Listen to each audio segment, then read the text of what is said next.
They say don't bite the hand that feeds you.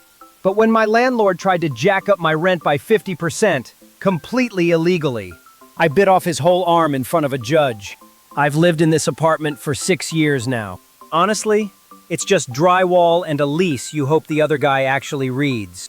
I've treated the place better than I treat my own car. But I wasn't just a good tenant. I was playing the long game. I saw the neighborhood changing. I watched neighbors pack their lives into trucks. Rents were doubling, and I knew I was paying a fraction of that. I kept my mouth shut and my head down, just hoping he wouldn't notice what a steal I had. I knew I was getting away with absolute murder compared to what rents are now. Then the letter was shoved under my door. 50% hike. A cold number that was basically trying to kick me out of my home. I couldn't afford to live there anymore if that increase stood. Henderson didn't even call. He just expected me to roll over and pay up. He thought I was a pushover because I never complained about the leaky faucets. I spent that whole night on the floor with every paper we'd ever signed. I found it on page 12, right under the section for material changes.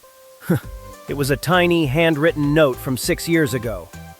He'd been desperate to fill the unit then and agreed to a 5% annual cap. When I called him, he told me to pay or be out by the first of the month. I didn't move. I just let my lawyer do the talking in that quiet courtroom. The judge looked at his messy signature and then at Henderson's red, angry face. She didn't just rule for me. She hammered him for a bad faith eviction.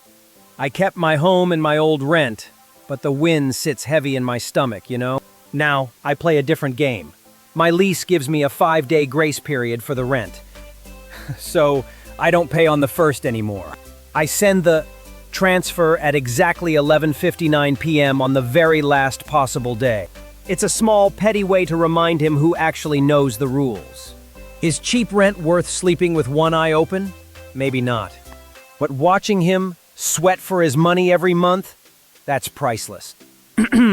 Look, the narrator did exactly what he had to.